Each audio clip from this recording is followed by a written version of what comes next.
Ayan po yung mais natin, kataba ng mga tubo ng mais natin dito, glutinous corn po yan, pilit na mais yan.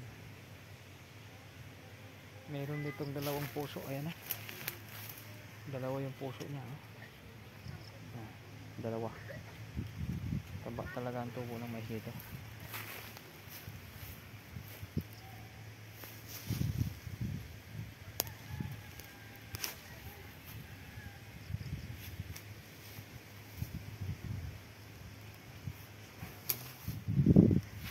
Dito ko sa iyo area dito na mais.